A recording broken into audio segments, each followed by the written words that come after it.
computer. And okay, now let me just get started here. Slideshow. Okay, everybody see the screen properly? Is that okay? Good.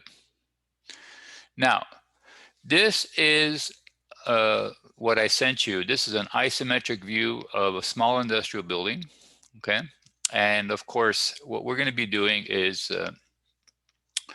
we're going to be looking at and designing a lot of these elements in this building. But the first thing I want to talk about is that when you're doing an industrial building like this, okay, one of the first members that you tend to use to do the roof structure are these open web steel joists, okay? And as a matter of fact, today we are going to determine what would be the depth of the joist that we will eventually have the manufacturer and put on our project and into our project. And that's something we're going to determine today. And of course, on top of this, there's going to be some steel deck. So today we're going to be determining what is the depth of the steel deck and what is the size or the depth of the steel joist. And I'll explain why we need to do that. Is that although these things are actually manufactured by a company and they're designed by a company, you will have to know how deep the joist has to be in order for it to be an optimum depth for the load that it's carrying. So this way, when you're deciding, like if the architect wants to have a clear height in the building and he wants to make sure that from the floor to the underside of your structure, he's got, like, for example, 5.5 meters. Well, you better make sure that your joists don't take up like 1.5 meters for them to get in there. So that's why we need to know what those are. And then after that, what we're going to be designing is these things here. Now, these here are girders, okay, and it's a specific girder. Hold on a second. Okay, it's a specific girder. Like, these are called Gerber girders. Okay, now we'll talk about this next week, but you'll see that what happens in the Gerber girder. Here's a girder, okay, and it goes over the column. The column would be here. The column would be here. Okay, they go over the column, and what these girders, okay, by this design method, what happens is that, we'll talk about it next week, is that you're redistributing the moment here and you bring it over into this bay, and therefore you can get a more economical size of beam because of the system. And believe it or not, this was, I think, was developed in 1837 by a German engineer called Gerber. Okay, so we'll talk about this. So these are your Gerber girders. And this is something we will analyze, we will design, and everything else. And afterwards, what we're going to talk about is, of course, okay, we can talk about these are the beams that are going to go around the perimeter. Okay, so these are beams here. And of course, we're going to be designing these beams. Okay, and once we finish with the roof structure, well, we're going to start to design the columns. And of course, you guys are going to design the interior columns, and I'm going to show you how to design the exterior columns, because these exterior columns are going to be, for both wind and vertical loads, and they're fairly complicated because of the combined load, and I will help you design those. And of course, you'll design the base plates for the columns and everything else.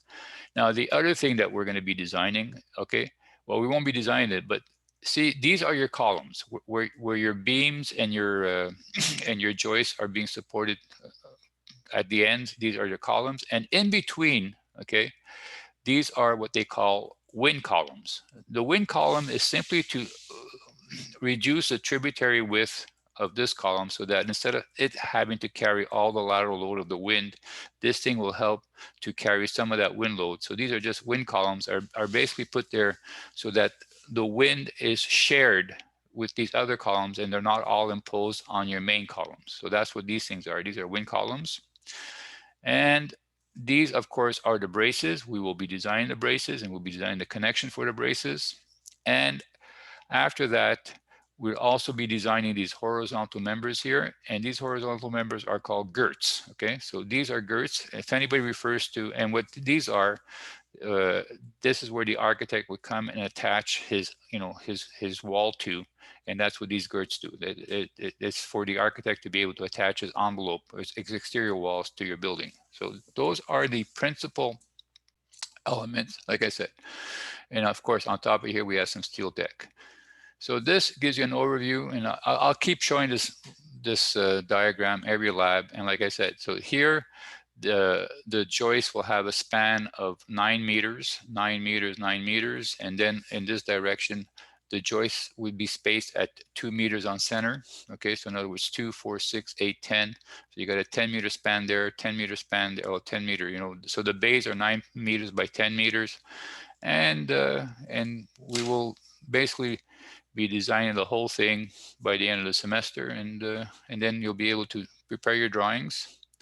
And that's it. You'll all be able to call it a day when it comes to steel. Okay, so now what I'm going to show you, okay, is we have to determine what is the height of our steel deck, okay?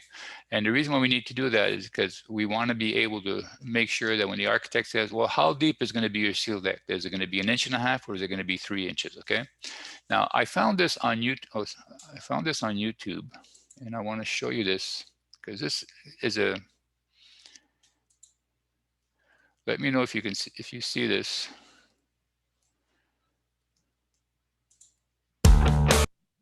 I'm going to turn off the music because the music's, can everybody see the video?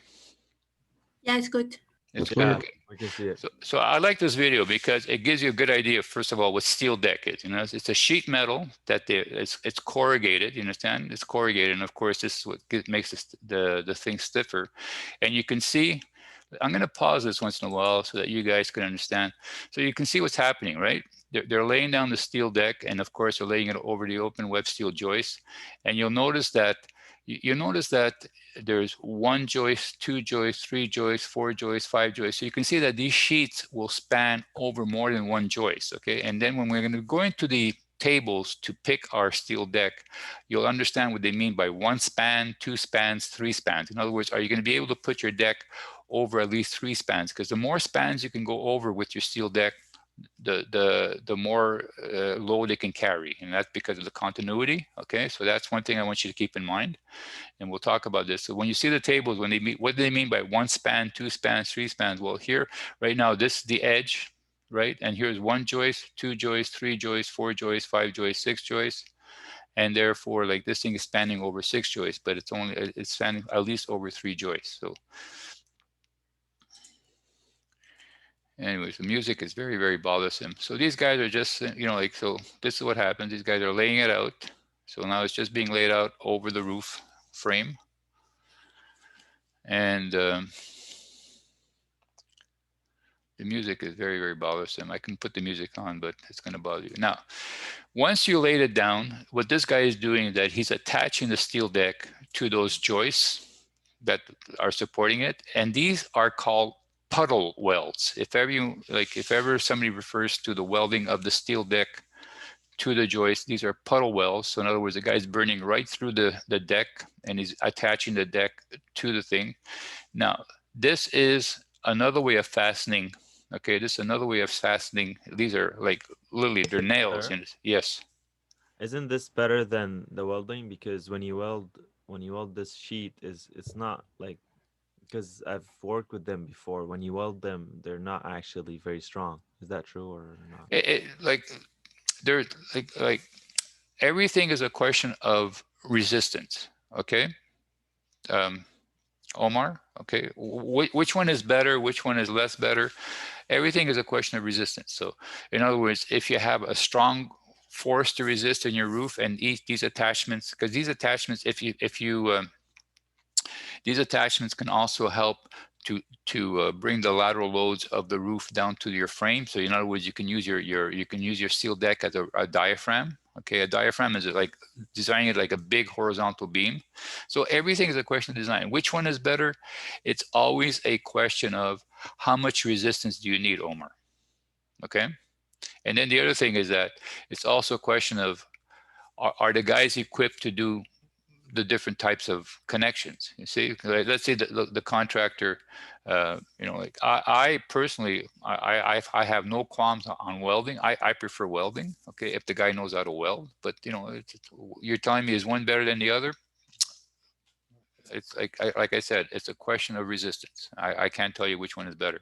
Of course, each manufacturer can say his method is better, but you know, because this is basically just shooting a nail into through the deck and into the top chord of the joist. Okay, so that's how he's fastening. Okay, that's how he's fastening. Now this here shiplap, all he's doing is that he's quenching. Like, let me put this on pause. Okay, what he's doing here. Okay, let me get a. Oh, here we go. Okay, where is that? Here, like you'll see this. Like the steel deck, okay, has this type of like where they lap one over the other. They have this type of thing, and what he's actually doing is that he's squeezing this together so that the steel decks act together. Okay, so that's what he's doing here. He's just squeezing all along the seam here. Okay, he's quenching, or he's like squeezing the thing so that it acts like together. So that's what he's doing with this thing here. Okay, he's not fastening the deck to the joist. He's just quenching or seaming the deck together from one the seam across from one sheet to the other. That's what he's doing here. So he's just squeezing the corrugated part, like the yeah, he's along the joist. Yeah, exactly. He's squeezing along the joist, and he's yeah, exactly. You understand? Yeah, exactly. That's what he's doing. He's just squeezing along the joint and having them work together. Okay. I had another video that shows it very nicely what happens, like how the machine actually pushes everything together and seams it together. And of course, it's seamed at every 6 inches or so. Now, some companies, what they do is they even have little robots that run right along, and it kind of seams the whole thing continuously. So it all depends on, you know, who has what. Okay. But that's what that is. That's what he's doing there. Okay, so this is what he's doing here. Okay, you know, it's like so that's what he's doing there. That's what they call like the seaming, the shiplap. Okay, and that, you know, nice size building, huh, guys? Yeah, like this a little. I find that sometimes these are a little too. So now you guys have a better idea what steel deck's all about, and how the thing gets actually installed, and how the thing gets fastened, and how the thing gets quenched together. In are those concrete blocks on top of the roof? Sorry? Were those concrete blocks on top of the roof? No, that's most likely. That's the insulation that they're going to be laying on top of the steel deck. Okay. I was actually wondering what the hell. Yeah, no, that's insulation. Now this is another insulation method. Okay, so in other words, this guy's just like ramming right through with his fastener. If you look at the name, Gardner Watson deck metal installation, and then so this is another tool that will actually, and you'll notice that what he does is that okay, I'm kind of surprised. Like here, he's actually doing it in between each rib. Okay, so depending on what the roof needs in terms of resistance, sometimes they'll do it at every second rib. Now, of course, he's putting his fasteners. Now, this is a screw as opposed to a nail that gets, you know, so here he's screwing down. Okay, so some people might like screws more than nails because the nails might have a problem with the uplift. I don't know, because so this guy's actually screwing down the deck to the top. Of course, these are self-tapping screws. In other words, it has like a metal bit at the tip of it, which bores the hole and makes the screw go in through the metal. Okay, so here he is actually screwing down. Okay, now of course, this is just trying to show you that if and when they have to make openings in the steel deck to accommodate whatever they need to do, they'll simply, you know, saw it. They'll simply saw it with a quick, they call this, I don't know if you guys know that, but that's called a quick cut. Okay, so it's an abrasive blade, and it's basically used a lot to, you know, cut through metal and to cut through concrete and stuff. So this is what they're trying to show you here, that how they accommodate. Now here you can see the steel deck can also be used to do floors, and I just want to pause. Okay, hold on. I should have gone. I'm going to go back just a touch. Okay, here, I'll do it here. Okay, so these are those shear connectors I was talking to you about before. Okay, these are called Nelson studs. They are actually welded. So these are only going to be placed where the beams are, not where the joists are. These Nelson studs are only going to be placed where the beams are. And if you look at the steel deck, you see how it's deformed along the sides here. Well, this will make it the deck also become composite with the concrete that's going to get poured to make the floor here. Okay, so this is a composite steel deck, and that's what these little deformations are for, so that they act like little shear connectors between the concrete and the steel deck. And of course, this is to make sure that the concrete acts as a composite material with the beams and the girders. So in other words, most likely this would be placed all along here, all along here. That's where you'll okay. So these are the Nelson studs I was talking to you about. So this gives you a good see. So, and of course, like guys, these are designed. In other words, how many do you need? What size? How far apart? There's a way of calculating this if ever you get into composite design. Okay. So like it's literally they're literally placed all along the top of the girders and all along the top of the beams. Okay. And now you're going to have a composite construction between the slab and the concrete slab and the steel structure. So these are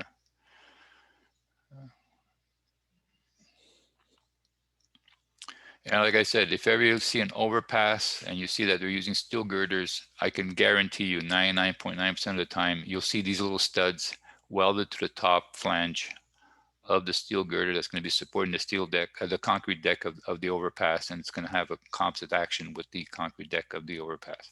So here you see, like, that means that you got a girder here and you got another beam here, or you got a beam here, you got a girder there, and that's why you see them in both directions. So these are only going to be placed on the beams and on the girders, okay? They will not be placed on open web steel joists. These are only placed there, okay? So here, like, so in other words, where you see these, that means I have a beam supporting all the deck here. I have a beam supporting all the deck here, okay? So most likely, like, this is just a beam system being supported by girders. So this is not an open web steel joist. And this is very typical, like in shopping centers, okay?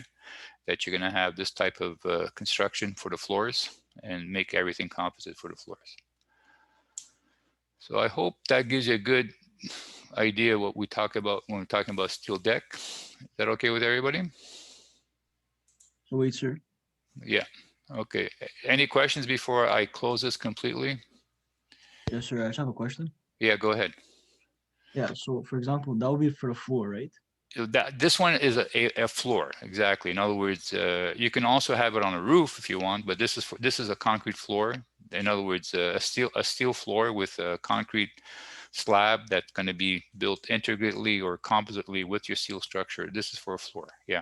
Okay, so concrete would be poured on top of that. Yeah, exactly. Like, in other words, I'll go back a bit. Okay, so like here, like most likely the concrete's going to be here. Like, see, the concrete's going to be, first of all, it's going to be higher than these studs. Okay, so here the concrete slab's going to be about 4 or 5 inches above this rib here. You understand? Okay.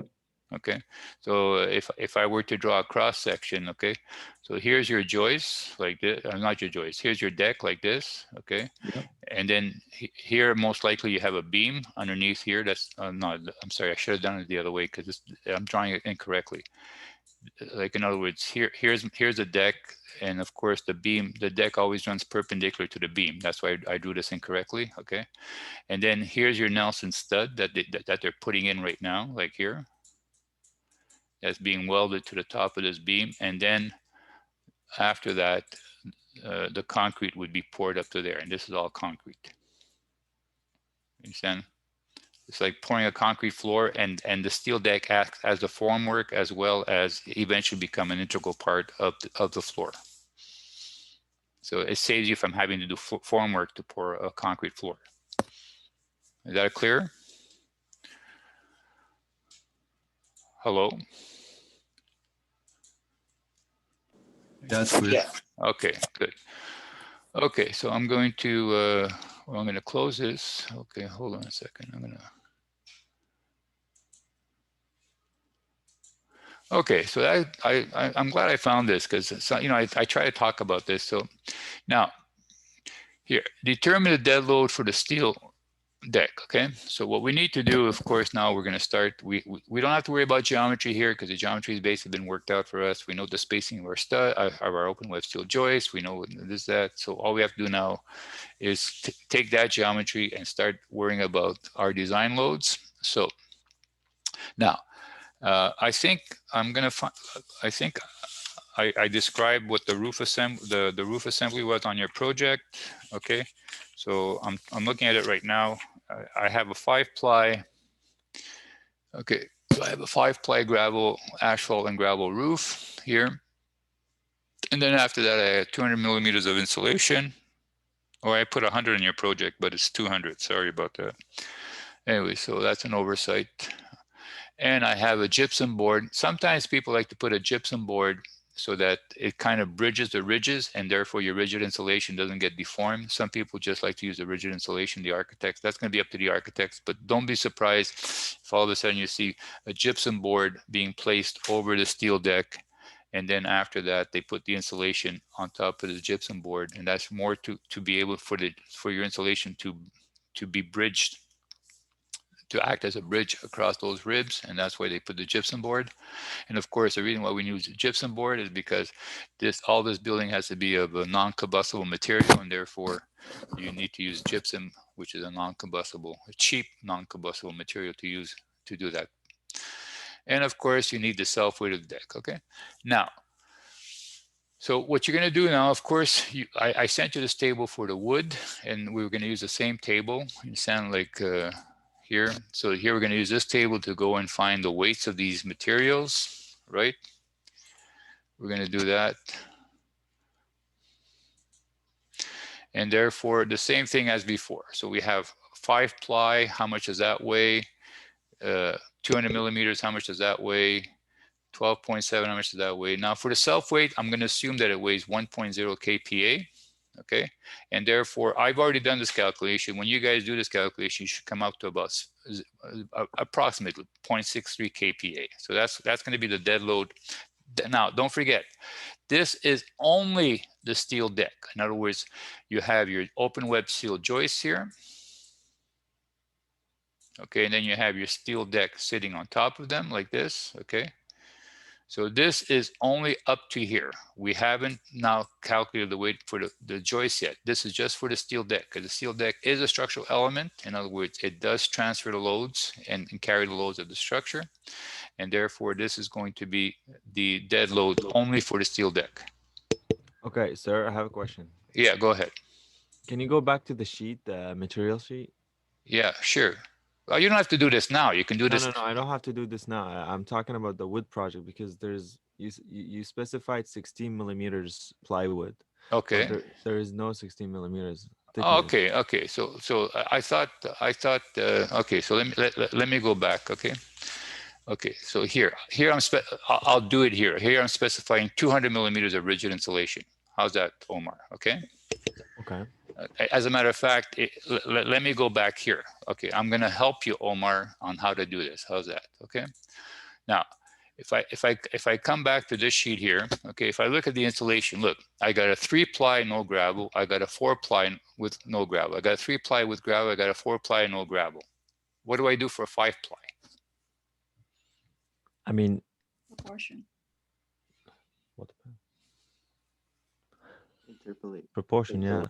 In other words, look, if 3-ply is 0.27 and 4-ply is 0.32, okay, the gravel weighs the same, whether it's a 3-ply, the ballast is going to weigh the same. So therefore, the difference here is going to be 0.05, okay? That means each ply of asphalt that you put down is going to be, they estimate to weigh 0.05 kPa. So therefore, a 5-ply is going to end up being 0.37. Okay. Does that make sense? Yeah. And then for the insulation, for example, here, I gave you 16, right? 14 is 0.8. What would be 16? So you prorate it. You understand? Yeah. Or you can use a 19 and bring it down to 16, whatever you want. In other words, and then you got to be careful because sometimes some of these are per millimeter or per 100 millimeters. You understand? So you take the value, like for example, like the gypsum board is 10 millimeters. 0.8. So what would 12.7 be equal to? And therefore, you know, 10 is equal to 0.8, 12 is equal to what? And therefore, you know, divide this by 10, multiply that by 12, it should give you approximately 0.1 kPa. Okay, so Omar, even though the answer is not right there for a specific thickness, you can always interpolate, okay, or extrapolate what you need. You understand? Yeah, I understand. All right. Does that make sense? Yeah, makes sense. Okay. So there you go. So now you know what to do for the wood, and you know what to do for this one here. So in other words, right away, you know that this is about 0.37, and then the rigid insulation, this is, anyways, so like I said. Okay, so now I have 0.63 kPa. Now, of course, what's the other thing that this deck is going to be supporting?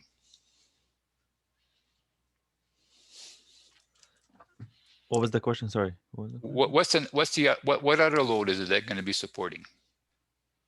Snow.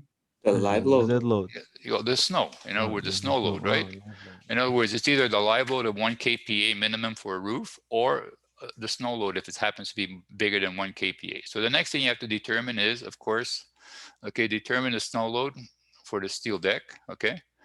Now, you guys all remember this famous equation to calculate snow loads, I'm assuming? No? Don't worry about it, okay? But anyways, this is the equation that you find in the National Building Code to calculate snow loads. And of course, that's the importance factor for snow in this industrial building. So therefore, it's simply equal to 1.1.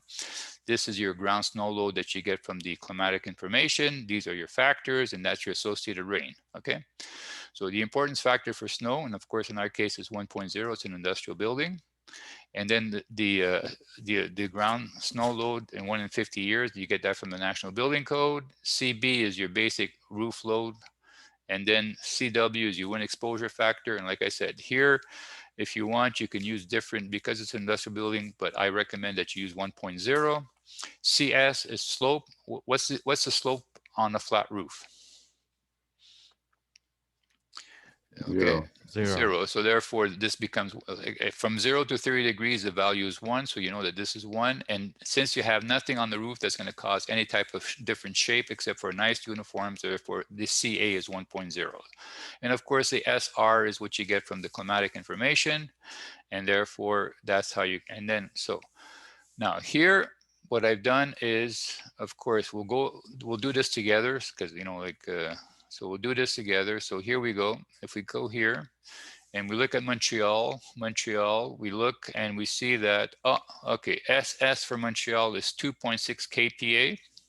That's your ground snow load, 1 in 50, and your SR is 0.4. Okay, so that's where you get that information. Now, you guys can, you know, like if anybody buys a copy of the National Building Code, Appendix C comes with the building code, and this is where you get all the values from from BC all the way to Newfoundland. In other words, it starts at BC and it has a number of cities listed, a number of cities in each province, the major cities. As a matter of fact, if you guys are interested, if you do want, I've got one that even gives you almost all the towns in Quebec City, because sometimes you go into this and like there's a specific town that's not listed there, and then you're gonna either have to pay $100 and ask them for the value, or you might find it in this other table I have. If you guys are interested, if I can find it, I can send it to you so you guys can keep that in your, you know, as part of your library. But so that's where I get the values from. Last viewed. So therefore 2.6 is what we have as our ground snow load. This is 0.4. Now, if you remember, like you always have to calculate the characteristic length of the roof to see if you have anything greater than 70, because if it's greater than 70, the characteristic length changes from 0.8 to a higher number. In other words, they tend to be such a big roof that they act like baseball fields, and therefore the snow is not really uniform. You can have different shapes. Now, in this case, since it's less than 70, CB is 0.8. And of course, we will not assume any sweeping of the snow by the wind. We will use a CW of 1.0. And of course, we have less than 30 degrees, CS is 1, and we have no shapes affecting the shape of the snow on the roof, therefore it's 1.0. And of course, now we can simply calculate the equation. And now this is the type of stuff I expect you to repeat. Even though I have it here on the slide, I want to see this rewritten in your design brief. Okay, so I'm helping you here. You know, but I want you to rewrite this whole thing in your design brief, and I'll be checking this to make sure that you've done it. Okay, so And of course, now I get 2.48. Now you can use 2.48, but I like to round it up to 2.5. Okay, so my snow load that I'm going to be using to design my deck, and this of course is going to be the same snow load for the joists and for the girders and for the columns and everything else. I'll be using a snow load of 2.5 kPa. Does anybody have any questions? This should be more like a refresher from what you did in structural analysis. But No questions. pardon? No questions. No questions? Good. So therefore, now, what I'm going to do is, guys, this here is one of the biggest open web and steel deck manufacturers in Canada, okay? Can-Am, okay? As a matter of fact, last year, a few students went to their website, and I think a few students even got jobs with Can-Am, okay? So it's a very, very good company, okay? I like Can-Am. Okay, they stand behind their whatever they produce. And once there was a collapse at a building that I was involved in, and Can-Am did not put its head in the sand or try to run away from its obligations, they went in there and they made good on their mistake. Understand? We proved to them that they made a mistake, and they were in there and they picked up the tab to correct the situation.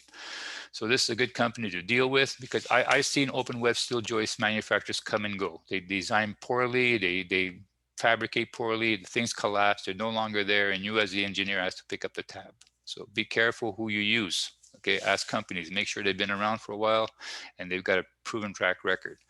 Now, this is their website, okay? And okay, this is their website, and what I like about Can-Am is that they have, they have steel decks, they have joists and girders, they have walls, they have Hasbro, so they have different products. And of course, we'll come back to the steel decks, and this is where we want to go. We want to go look at, okay, so this is the steel deck that they produce, okay? And of course, what they have here, okay, they have here like some literature and stuff. And now here you can, they even have some interactive tools that you can use, but I'm not going to go here. I'm going to just go, okay. And then this is where, if you guys want, this is where you can get their catalog. In other words, if you want, you can have the steel deck catalog here. You can have for a roof diaphragm and so on. So this is their catalog. Okay, I mean, I downloaded these. I have these like stored on one of my USB keys. So whenever I need to look at steel decks, this is where I come to. Okay, and this is a very nice catalog. Okay, so here you see the okay, it's only 38 pages long, so it's not that bad. Okay, and of course I'll go through this. Of course, here's the table of content, and here you kind of see these are the rolls of sheet metal that are used to actually, fabricate these. And this is that little lip there I was talking to you about, that the machine was going along to quench, and fasten the thing. And of course, this one is for a composite floor, so therefore this would only be used where you're going to be pouring concrete. You would never use this if you're not pouring any concrete. And of course here, they're showing you how, how big they're, and they also make different profiles and stuff. And of course, this is the sheet metal that they use to fabricate. And these things actually go through rollers. I don't know if they have a picture showing you. And these are the different profiles that they have. Okay, now the difference between P3615 and 6 is basically, okay, if you want to see what the difference is, it's how the two are going to be joined together. Okay, so for example, this is for 3615. That's in other words, and that would be for, so if you're going to be welding, you're not going to have this. And if you're not going to be welding, if you're going to be crimping, you're going to have this one. So that's what these two numbers are. And 36 means that the width that this is going to cover is, of course, 36 inches. Okay. Now, steel decks are manufactured in either 1.5 inches depth or 3 inches. Okay, so that's the two typical thicknesses that we have, or the two different depths and so on. And then of course, there are different thickness of sheet metal depending on the load. In other words, here you have 0.76 millimeters to 1.5 millimeters. In other words, I don't know what these things are in millimeters. I know that this is 22 gauge, 20 gauge, 18 gauge, and 16 gauge. I'm still from the old school. I still work in gauges. So, but you guys might be more familiar with, like in other words, this for me is 22 gauge and this for me is 16 gauge, okay? And of course, here it shows you the geometry. Here you see the geometry of the profile when it goes through the rollers, okay? And it tells you like, like, so these things are spaced at 6 inches on center. It tells you the length of the rib here, the width of the rib at the bottom. And you can get the width of the rib at the top. And this is where you get all the, this is, for example, 22 gauge is the thinnest one, 16 gauge is the thickest one. And that's the thing that the irony about gauge measurement is the smaller the number, the thicker the material. And of course, here, this is in metric, 0.76 millimeters, 0.91 millimeters, 1.2 millimeters. So this is the thickness of the sheet metal. These are the design thicknesses that you would use if ever you're actually doing some calculations. You understand? They don't want you to use 1.52, they want you to use 1.511 and so on. And of course, these are the overall depths. They're about 1.5 inches. You see, like you see, it goes from 1.47 is 1.5 inches.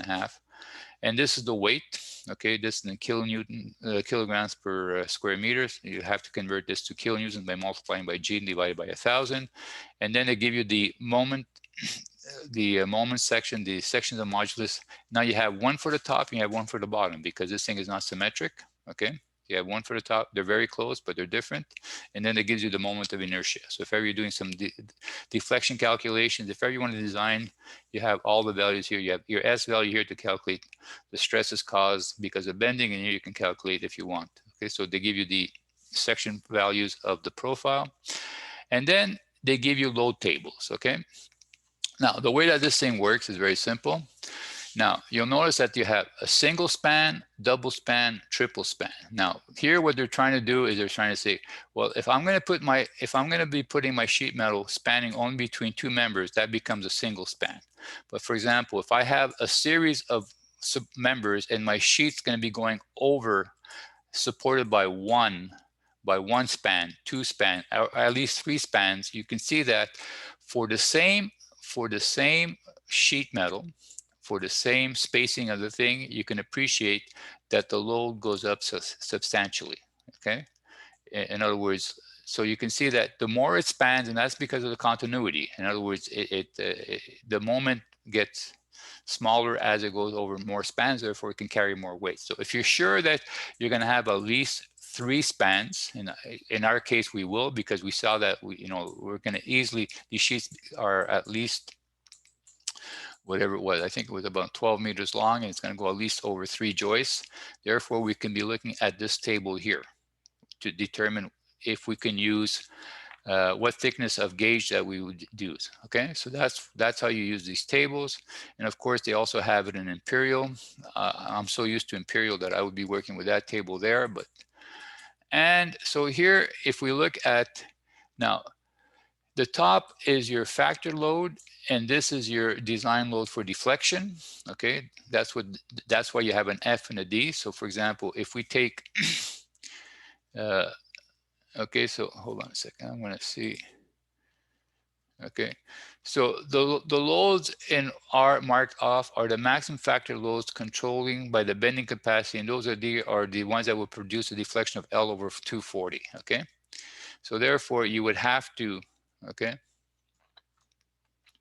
you would have to factor your loads. So in other words, if we factor our loads, if we take 1.25, 0.63, in other words, if we would do this, if we take, we know that our dead load that we have is 0.63 kPa, and our snow load is, we said it was 2.5 kPa.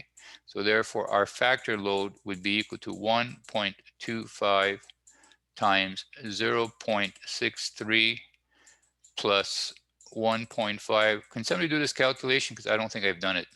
2.5 and see what you get.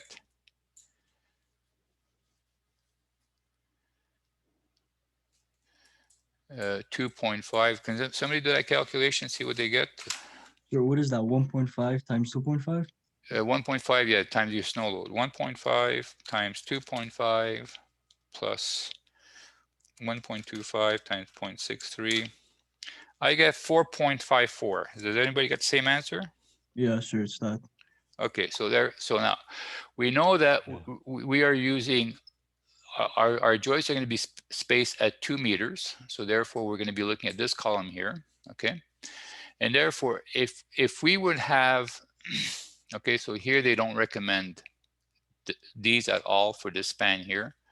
So here we see that we can go up to 4.63 kPa if we have a triple span, and therefore we know that we can use the lightest gauge decking at a depth of 1/2 inch. So therefore I know that if I tell the architect that my deck will only be 1.5 inches thick, I know that according to this table, that's what I'll end up eventually. So therefore, since this value is greater than my 4.54, I can use a steel deck, which is the lightest gauge here, which is 0.76 millimeters. And of course, if I look at the snow load deflection, okay, I have a snow load of 2.5, and here I can go up to 2.68 to have a deflection of L over 240. And therefore, I know I'm still okay, even for my deflection under my snow load, if that's what the architect allows me to have as a deflection for his building materials.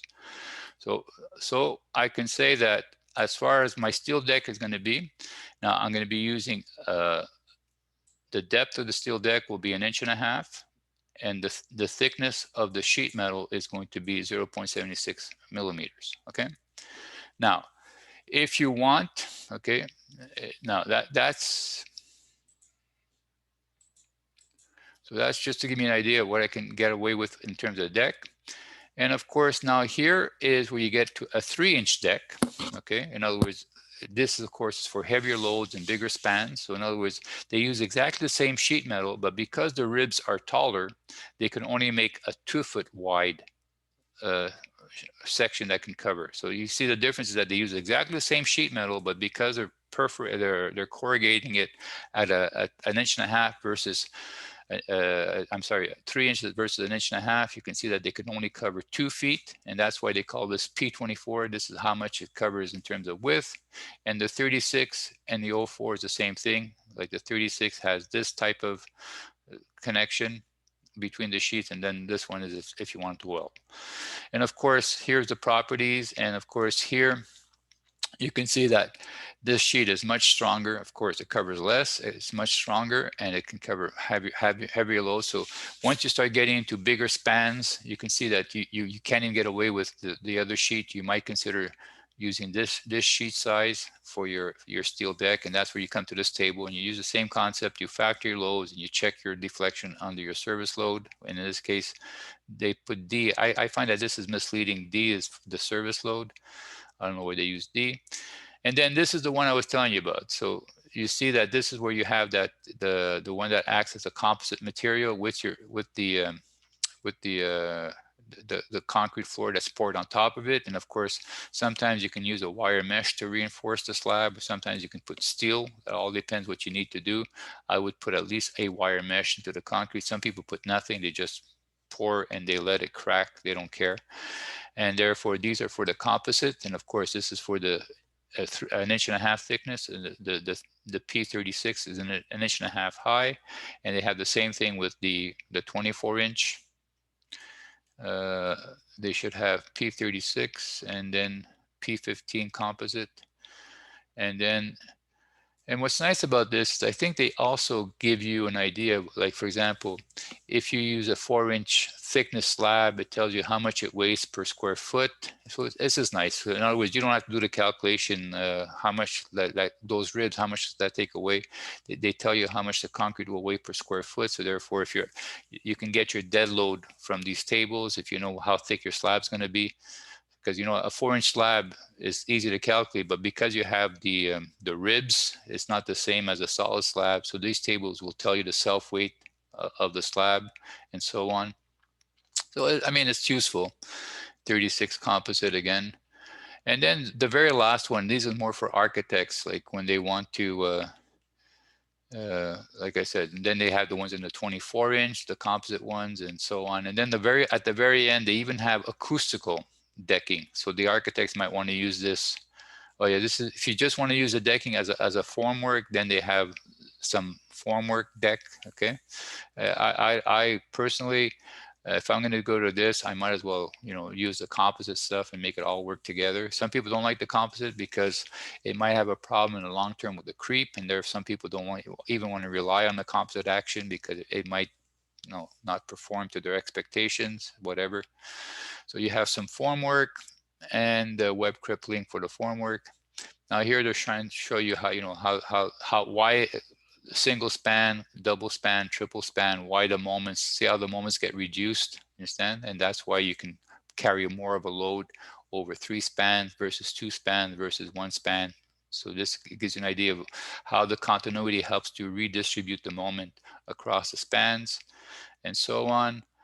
And I think at the very last one, these are the roof cantilevers. I'm trying to remember, I think at the very last, and then they're showing you like how to detail so that when you're pouring, the concrete doesn't fall off the edge and stuff. So you can have those edges and so on. And this is, you know, I like this catalog. I would recommend you guys to go to their site, and you can just download the catalog and, you know, keep it in your library. It's something nice to refer to. There's lots of information there that you might want to refer to. Okay, so.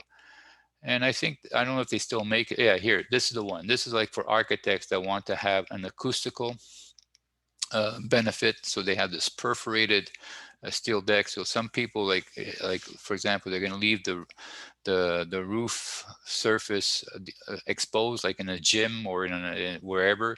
And therefore, to help control some of the acoustical sounds, they might want to specify this type of a, of a deck. So this, the architect would tell you, I want to use the perforated one, and therefore, this is where the architect gets the how much dampening that this will cause and help him to control the acoustics in his room. And of course, as far as you're concerned, you understand?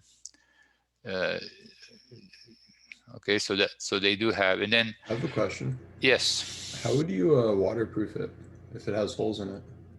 Well, you don't have to waterproof it because you're going to be putting a membrane on top, right? Oh, so that's enough?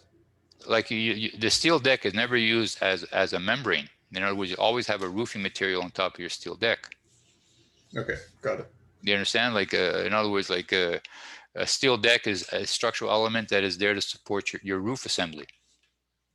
Okay, and then on top of your steel deck, you'll have your insulation, you'll have your membrane. It can be a built-up roof. You guys know what a built-up roof is, right?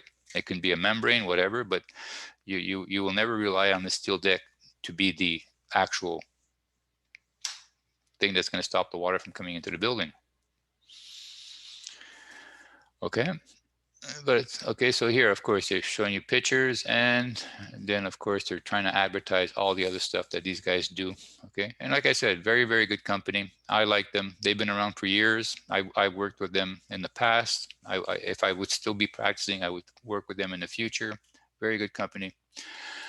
And that's it. So right now we've just, like, all I'm saying is that as far as we're concerned on our project, you're going to be specifying on your drawing, you can be specifying that the depth of the steel deck, you don't even specify the thickness. You'll let the manufacturer design that, but you're going to specify the depth of your steel deck is going to be 38 millimeters. And that's what you're going to be specifying on your drawings. And that's where you got that information is.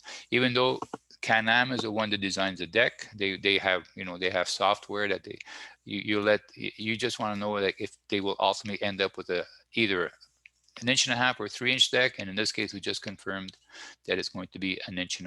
I'm sorry, yeah, 1.5 inches. Okay. And so there's, like I said, it's a very nice site to go to. And I'm going to close this. Okay. So that's our steel deck. Now, how are we doing time-wise, guys? I can really go overboard on this. Anyways, we're doing okay.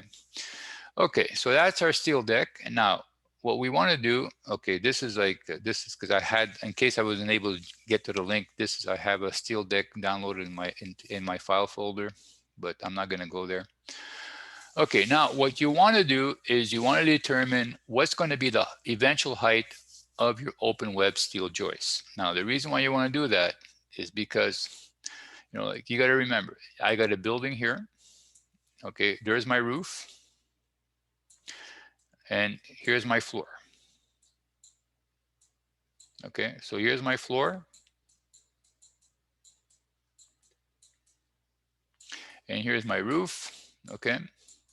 Now, in these industrial buildings, okay, they need a certain clearance so that they can either drive through there with their lift trucks, or they might want to put racks in their buildings, okay? They want to have racks so that they can stock material on their racks, and they want to be able to say, well, I want to be able to put my last pallet here on top and on top of all the racks, and therefore the architect's going to tell you, well, I need a minimum clearance of 5.5 meters. So that's what he's going to tell you. So all of a sudden, your building height here, okay, according to that sketch, we said it was 6 meters, okay?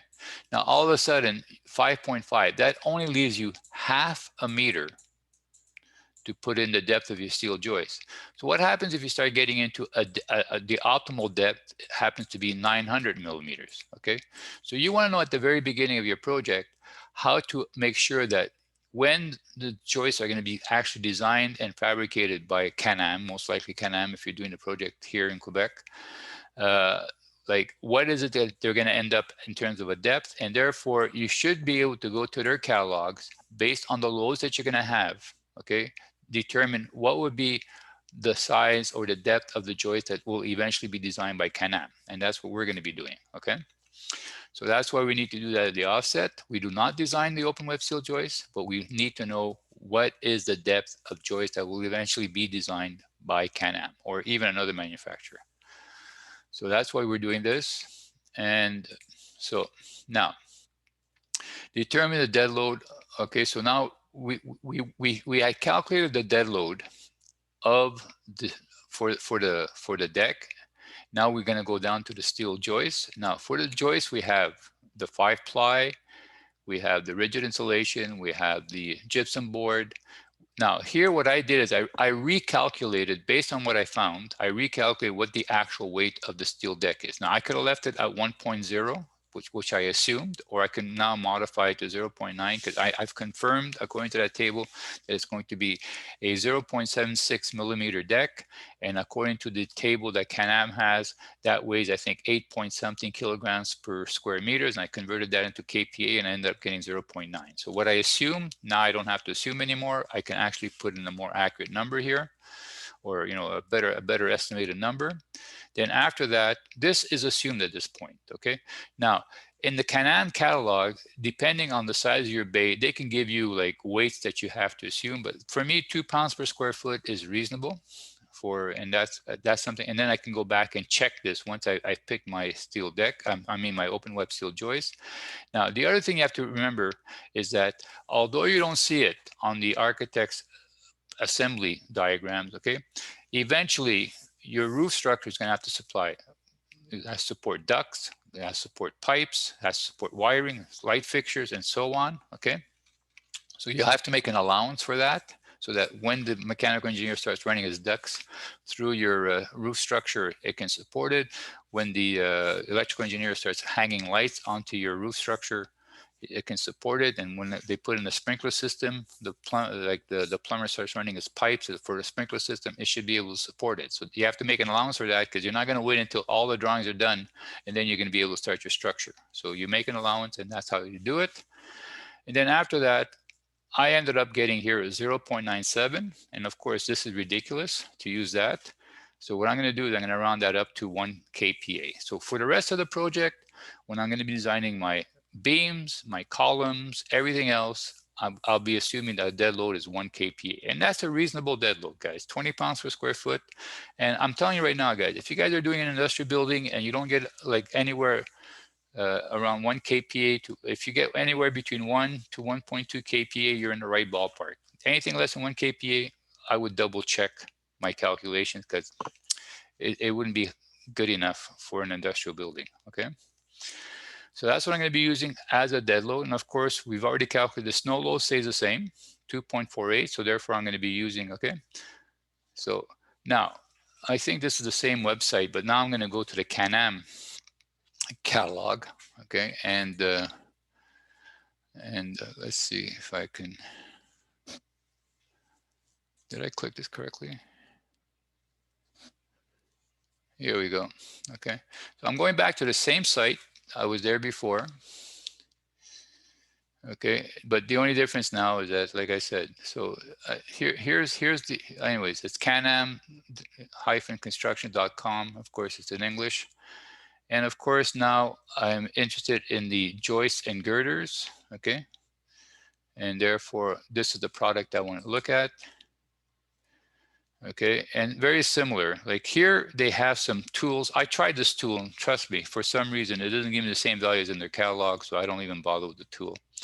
Okay, and of course you come down here and this is where you have the, it's not, be careful, you have the Canadian, you have the US. So the designations are different in Canada. Okay, so you have the Canadian ones. Okay, and therefore, now they're revising their catalog. So that means they're doing some kind of changes to their catalog. So until they revise it, they still have the old catalog. So one day I'm going to come back here and I'm going to update the newer catalog. And basically this is the catalog that you can download from Can-Am. Okay, now, so this is, you know, this is their catalog, and you can see that now you know what an open web steel joist looks like. And I want you to notice a couple of things here. Okay, one of the things I want you to notice that this here, okay, this is called, just like on the truss, this is called the top chord. Okay, this here, oops, here, let me put this down. Let me move this over. This here, of course, is the bottom chord. Okay, and these are the web members. Okay, now you'll notice that the web members can be made with round bars or they can be made with U's. Okay, so this, the two different. Okay, the top chords could be made with regular angles or they can be with coil form. And this here, guys, very important. This here is called a shoe.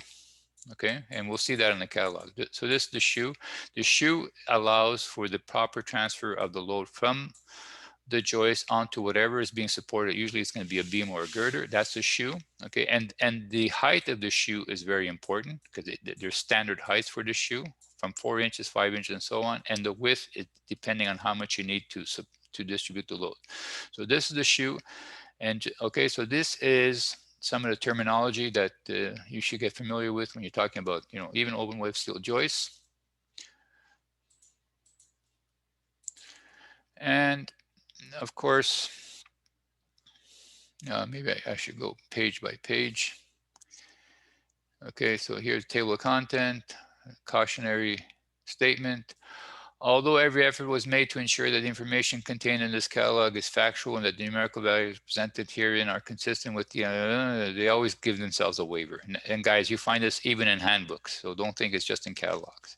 Okay, so the advantage of using steel girders, okay, so like I said, so you have your top chord, you have your bottom chord, you have your vertical web members, you have your diagonal web members. Okay, so this is the terminology, and of course you have the shoe. The shoe is what is placed at the end to sit on the supporting member to help transfer the load properly. So these are the you know, the main components of an open web steel joist.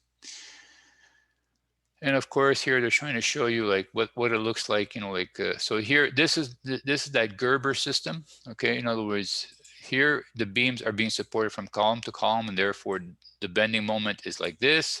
Here with the Gerber system, because of this overhang, right, the Gerber system, the bending moment looks more like this. Okay, and therefore what happens at the moment that goes up here reduces the moment down there. It helps you to design a more economical beam. We'll talk about that next week because we're going to be starting to design the Gerber. We'll talk about that next week, but just to give you an overview, of course, this is the carrying system. Okay.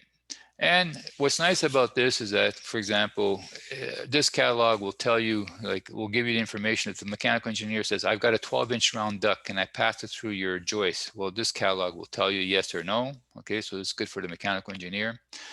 And of course, it's good that here they're trying to give you a rule of what would be a good ratio of, you know, span to width. Okay, and of course, this is cold form angles or you can use regular rolled angles to make the top and bottom chords. And therefore these are the joists. This here is bridging. We'll go through that. This is bridging, and this catalog tells you how many rows of bridging you need depending on the span and so on. So you can either use cold form or you can use the rolled section angles to do the top and bottom chords. And of course, you can use round bars or U-shape to make the diagonal members. And here's all the information regarding the shapes and all that for that. That's if you really want to, double check to make sure that, okay. And of course, so these are the diagonal members. These are top and bottom chords and so on. And it gives you all the section properties. Very, and you can appreciate like these things can give you a fairly, like these are joist girders right here. What I want you to note here, if you want, okay, sorry, what I want you to note here is this here. Look at how this is called a knee brace, and what it does, it gives lateral support to the truss girder here, okay? So that, and then we'll talk about this even for our Gerber system, putting some knee braces into our design so that we can or reduce the size of beam that we need. So this is very, very important. And of course, so here you go. And bridging. Now, bridging, you can have two types of bridging. It can be horizontal bridging, and it could be diagonal bridging. In other words, it can be just one line of bridge running along the bottom, and you can have diagonal ones, okay? And of course, here is, depending on the span of your open web steel joist, if you have a 3-meter span, I don't need any bridging whatsoever. If I have a 4-meter span, it requires one line of bridging. If I have a 5-meter span, it requires one line of bridging. 6-meter span, okay, and then depending on the loads. Now, why do you think that at this load here, I need 2 lines of bridging, and at this load here, I only need 1 line of bridging? Why would it change?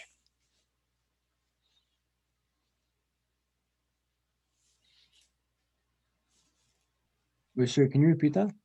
Like if you notice here, okay, I have like let's say here, here's my open web steel joist. I think I know why. I have a span of 7 meters, okay? I have a span of 7 meters. Now, when I have this load, I will have to put in 2 rows of bridging. I'll probably put one there, and I'll probably put one there. And then when I have this load, I only need 1 row of bridging.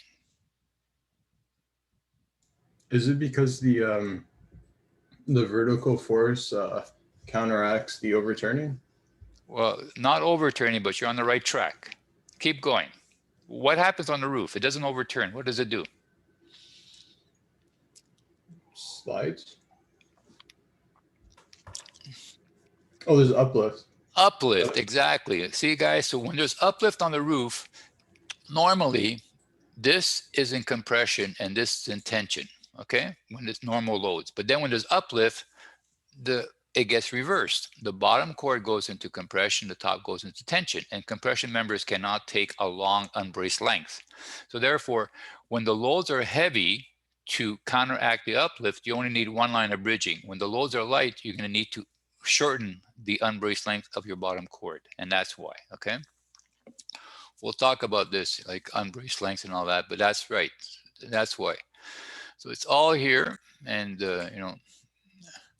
so that's, and then you go on, and well, anyway, I'll go through this fairly quickly because I want to get to the actual tables. But you guys, if you want, and then of course you can have diagonal bridging as opposed to like just horizontal bridging. I mean, it's up to you. And of course, these are the knee braces that give lateral stability, like to the joists. And sometimes you can even do it. We're going to be doing this knee braces to our Gerber system so that we can cut down on the unbraced length. We'll talk about this when we're doing it next week, okay? Or in 2 weeks, whenever. And of course, you have accessories. And here they're showing you how to do some extension, standard details. And what's nice about, and then again, remember I told you when the mechanical engineer, like depending on how deep the joist is, if it's only 20 millimeters, well, it tells you how much, what size of ducts you can be able to pass through. So you can appreciate that if you're using ducts, joists that are 900 millimeters deep, well, you get a substantial amount of free space that you could pass a lot of the mechanical stuff in here. So this is what the That's why it's important to establish how deep are, so for example, if we're going to say that our joists are going to be 800, you can tell the mechanical engineer, give him an idea right off, like what size of duct he'll be able to pass eventually through your roof structure. You see? And that's why it's important to establish what the depth is going to be. So it's all here in this catalog. And you can appreciate, you know, saying like what's nice about this is that, you know, contrary to the, you know, what people think, you can have as many, you know, a varied shape of roof, you know, like it doesn't have to be just a straight line, flat or sloped. You can have like quite a bit of different shapes. As a matter of fact, it can be some of them. And of course, here we're talking about that shoe again. Okay, very important, that shoe. It's so here is like 100 millimeters. So the shoe can either be 4 inches or 6 inches. Okay, and that's going to determine at what height you have to put this beam at so that everything is at the same height. That's what the shoe is all about. And here we go. So this is details on, okay, and some pretty fancy. Oh yeah, now this is for the surface preparation. This would be more for the architect, you know, like vibrations. This is for you, okay? In other words, you have to be able to do the vibration. Like this is what I was saying. When you start getting into 10, 12, 14 meter span with open web steel joists supporting your floor, your roof, you don't care because nobody walks on the roof and nobody sits on the roof. So the roof, you don't worry about vibrations. The vibration, you only worry about are on floors. And therefore, here they can show you how to do a vibration check to make sure that you don't have a vibration problem and so on. So now they've added this to the catalog. Maybe the next catalog is going to be even more detailed because Can-Am was being accused that the vibration is really the engineer's job to do it. And the engineer says, no, it's really the manufacturer's job to do it. And they've had a big dispute about that and so on. And of course, special loads and so on. And all that to eventually get to these tables that we want to get to. And of course, like, you know, you can get into, depending on the how creative the architect is, like you're not really limited on how you can actually frame, you know, like here's a nice roof that the architect might want to have. Like, look at these nice, you know, open web steel joists. It sounds like they're from 0 to, so you can appreciate that the, you know, Can-Am would be the ones designing these for you. You wouldn't have to break your head to design them yourself. Special conditions. And like here, this is something that we will look into. Okay, so what happens here is that you extend the bottom cord. You notice like most, you see here, the bottom cord always stops short. You understand? It's only the top cord that goes onto the support. But where you have the columns, you will extend the bottom cord like they did here, and you will tie it to the column. So these become tie joists. Okay, they're called tie joists. And this is to provide stability to your column, okay? So your beam will come in here and provide in this direction, and then the joist will come in here, and therefore your column becomes very stable. If you don't do this, your column becomes very unstable, and you can lose about 7 times its carrying capacity, just to let you know, okay? So this is something that's very important that you do. Always specify tie joist where the joist is gonna be connected to the column. I'll remind you about that when you're doing your drawings, don't worry about it. But this is what I mean when I say tie joist. This is what it is: extending the bottom cord and have it connected to the column so that it provides lateral stability to the column. And okay, hold on a second. And of course, this is the same standard you would find in the CSA S16.1 standard. This is exactly the same clause. They just repeat them here, that they do design this. And that's why download the Canadian catalog, because they're going to be doing it according to the Canadian standard. If you download the American catalog, it's going to be done according to the American standards. So, you know, make sure you have the Canadian one again. And then this is just the clauses that these things are all designed to, okay? And they're just letting you know, like they take care of this is called eccentricity caused by the cords. They take this into account, okay, and so on. That's all they're doing here. Anchorage. And of course, vibrations, you know, like you have to worry about. The building designer shall give the specific consideration floor systems where unacceptable vibration may occur. When requested, the joist manufacturer shall supply joist properties and details to the building designer. So he still expects the building designer to be responsible for the vibration, okay? So now this is the cross bridging as opposed to the horizontal bridging. That's all this is, okay? And of course, that gives, this is the horizontal bridging. There's one at the bottom, and you know, depending, you might want to put one at the top also, okay? So you can have So you have overhead welding is preferred, okay? And they're showing you this is cross bridging, depends what you want to do. And this is for the decking. Well, we talked about the decking and stuff, and of course painting, and now here we get to the table. So the tables are set up very simply, okay, just so that you can appreciate, okay. You start with what is the span of my joist. So if you look at the project, can anybody tell me what the span of the joist is for our project? Or did nobody open up their project? Wasn't it 27 by 50? I'm sorry? Wasn't it 27 by 50? That's the size of the building, but what's the span of the joist? It's 9 meters. Not, yeah, it was 9 and Okay, No. so exactly. So the span of our joists are going to be 9 meters, okay? So therefore, oops, no. So therefore, all I got to do is go down where I have 3 meters, 4 meters, 5 meters, 6 meters, 7 meters, 8 meters. Okay, so 9 meters. So therefore, I'll be looking at this table here, okay? Because that's the, okay. Now, this tells me the depth of the joist. In other words, this will be the dimension. Oh. Okay, so. Okay, so from the top chord to the bottom chord, that's what this is going to be. It's either going to be 450 millimeters, 500 millimeters, 550, 600, 650, 700, or 750. Now, what you see here grayed out, okay, these are what they call the best bang for your buck. In other words, if you look at the weights and you want to optimize the amount of steel that you need for the weight of the joist to carry your load, you should try to select something in this gray area. So for example, if you happen to fall here, okay, you might as well go here, because for 550, you'll end up, it's going to be a little bit less to carry the load. Okay, so this is what this is. Okay, now what you see here, oh, sorry, let me just trying to find the, okay. So here, what they're saying is that mass of joist, okay? So this gives you how much the joist weighs. So in other words, here the joist weighs 10.5 kilograms per meter, okay? And then we can go double check to make sure our assumption of 1 kPa is good enough, and I'll show you how to do that. And this here tells you the percentage of the service load to give you a deflection of L over 360.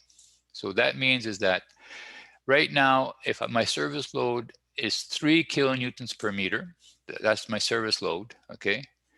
And if I want to maintain a deflection of L over 360, I take 0.79, or like at almost 2.4 kilonewtons per meter will give me a deflection. So this tells me what ratio of this gives me a deflection of L over 360. That's what this bottom number is, okay?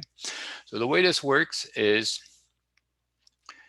very simple. For me, I mean, I've been doing this for a while. So basically, your factor loads in kilonewtons per meter. So this is your factor loads in kilonewtons per meter, okay? Now, what is our factor loads per kilonewton per meter? Can somebody calculate that?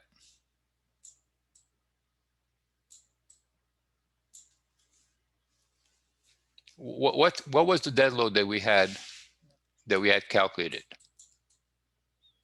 1 kPa. 1 kPa, right?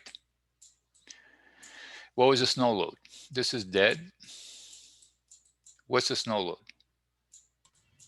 2.58.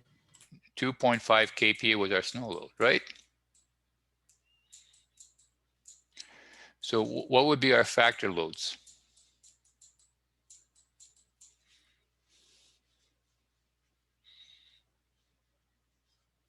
Well, isn't it combination 1 and combination 3? It would be load combination number 3. So it would be 1.25 times our dead load plus 1.5 times our snow load. So would somebody calculate that? Yeah, it's 5 kPa. So we end up with 5 kPa. Now, how do I convert kilonewtons per square meters to kilonewtons per meter? What do I have to multiply that by? By the span? by the span. And what would that give me? By the area. By the area, and then I end up with kilonewtons.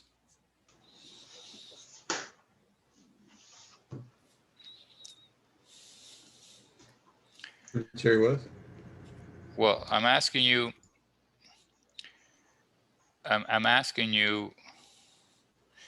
how do you convert your, like, in other words, here's your roof structure. So anyways, we know that our roof structure has a pressure, a factored pressure. Okay, here's, hold on, let me, a 5 kPa. So everybody written this down because you're gonna have to put this in your notes, okay? And okay, so here we go. Here's my roof structure. In other words, I have here a girder or a beam. I have a beam. Okay, I have another beam here. I have another beam here, and I have my joist running this way. And I know that here the span is 9 meters. And of course, that's why I'm using this table here, because it's for the 9-meter span. And therefore, I have a pressure here. My factored loads is equal to 5.0 kPa. So how much will one joist carry?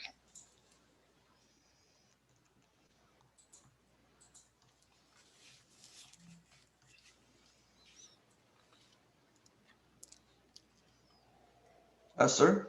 Hmm? I'm not sure, but because I did the 5 kPa. I multiplied it by the span and I divided by 9.8 to put newtons into kilograms. But why do you want to do that? Because you want to. It tells you that the load here is in kilonewtons per meter. Oh, kilonewtons. Sorry, I thought it was kilograms. No, Okay. that's the mass. This is the mass of the joist. This is how much the joist is going to end up weighing if you, according to this table. Okay. So it's got nothing to do with, this is the mass of the joist. But I'm just saying that we have here, this is the factor load is in kilonewtons per meter, and right now I got 5.0 kilonewtons per square meter. So how do I go from this animal to this animal and be able to? Okay. Only multiply by the tributary width. Okay, so what is a tributary width? 2. Sorry? Isn't it 2? How many meters? Sorry. 2 meters? 2. Why is it 2 meters? Because my open web steel joists are spaced at 2 meters here, right? That's the spacing of my joist. So how much will one joist carry? 1 meter on one side and 1 meter on the other side. So therefore this becomes what? My tributary width. So therefore if I take 5.0 kilonewtons per meter squared and multiply by my tributary width of equal to 2 meters, I end up getting a uniformly distributed load, WF, equal to 10 kilonewtons per meter. Okay, so now, so I can come here, here's 10.5, so that's a little bit more than I need. I'll go down until I hit the gray, okay? And then I'll go over and I'll read what is the depth of the joist that I need. So therefore, I know that a depth of 650 millimeters, okay, is what I eventually use, or the manufacturer will come up with to carry the loads that I have. And that's going to be what I'm going to be specifying on my drawing. The depth of open web steel joist, 650 millimeters. And then I know that if the architect tells me, how deep are your open web steel joists going to be? Well, I know they're going to be 650 millimeters deep. Now this point, this 95% here, okay, that means that I can go up to 7 kilonewtons per meter and have a deflection of L over 2, and then I take this multiplied by 0.95. So in other words, right now I got my snow load is 5 kilonewtons per meter times 2, which gives me no, sorry, my snow load is 2.5 kilonewtons per meter times 2. I have 5 kilonewtons per meter for my service load. I can go up to 7, so I know that my deflection will be less than L over 360. So I know I'm okay. So therefore, the depth of my joist is 650. Okay. Now, the last thing I want to check, and I'm going to do this so you guys don't have to worry about this, but if ever you're really interested, okay, so based on this table here, I know I can use a joist that's going to have a depth of 650 millimeters. This is going to weigh 15.2 kilograms per meter eventually, okay? And if Can-Am designs this thing, this is what they're probably going to end up with. So right now, my joist itself weighs 15.2 kilograms per meter, okay? Now, if I want to know how much this is in kilonewtons per meter, well, I multiply this by 9.81 gravity and I divide by 1,000. So if I take 15.2 times 9.81 divided by 1,000,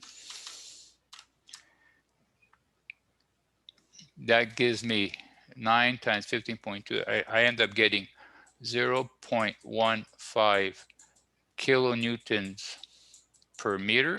In other words, that's how much my joist is weighing. Okay, this and therefore, since I'm going to have a tributary width of 2 meters, okay, so I divide that 1.15 divided by 2, I end up getting 0.075 kPa. And when I assume my joist to weigh 0.1 kPa, I know that I was conservative and therefore I don't have to worry about it. So I even know that my dead load for my joist is also on the safe side. And that's how I confirmed it, okay? And that's basically gives you a good overview of why we choose our deck, why we choose our joists. Even though we will never be designing a deck, we will never be designing a joist, we need to have that information at the very beginning of the project so that when the architect starts asking us questions, we know what to answer. When the mechanical engineer starts telling me, well, what size of duct can I pass through your structure eventually? Well, based on this catalog, I'll be able to fax him that paper and says, this is what you have in terms of, you know, and I would fax him this catalog and says, we're going to eventually end up with a depth of 650. So therefore, if I go back to the, to that page where, clear all the drawing. If I go back to that page where it shows the clearance for the ducts that the mechanical engineer needs to know, and so on, I can go back here and tell them that I can either say get the Can-Am catalog and use all the clearances for a depth of 650 millimeters, or I can actually, you know, just send them a copy of this page and then circle it and say, this is what you have in terms of your duct size. So I would go tell them, I would go back to this catalog here, trying to find out where that page is. And eventually, oh, just to show you, you see, anyways, the calculations, I'm trying to find where that page is. Oh yeah, now that I know, and then on top of that, now that I know the depth of my joist, I can also know what the size of the shoe is going to be. The size of the shoe is going to be 4 inches based on this catalog. That's another piece of information I need to know. And there you go. So here we go. Okay, so here we go. If he asks me a question, I'm going to say, well, here you go. This is what you have in terms of, I say this is what you have in terms of P. And like, in other words, this is the clearances that you have. I would circle this and I would send this to the mechanical engineer and say, this is what you have to work with in terms of passing your ducts. And he would be restricted to make sure his duct size don't exceed the dimensions I give him here in this table. And that's how I can, you know, guide him on what he can make, what he has in terms of geometric constraints that he has to work with. And this is what I was telling you, like eventually the ducts have to go through, the sprinkler system has to be hung onto your pipes and so on and so on. And now you can see that the mechanical engineer, like when he's running them parallel to your beams, well, then you got to let him know that he can't run it through to the beam. So he'll also have to coordinate that with you. Okay. Here, what's nice about using truss joists is that they're open, so you can pass your ducts very easily through the truss joist. If you're using beams, well, he'll only be able to run them in a certain direction. Otherwise, he'll have to. And then he has to make sure that that doesn't interfere with the clearance that the building owner wants, and so on and so on. So, guys, like I said, working on the building, there's a lot of like coordination that's done between you, the architect, the mechanical engineer, the electrical engineer, and so on. And that's, you know, and you work together as a team. And if it's done properly, and if everybody works earnestly, at the end of the day, everybody does their design correctly, and nobody tries to blame the other guy for giving him the wrong information. You know. So, is everybody okay with this? I'm Yes, going sir. to. Okay, hold on a second. I think, well, I can stop this. Like I said, if you guys want, you can go to the site and download the and I'm going to, hold on, I'm trying to find a way to, okay, so I'm gonna stop this.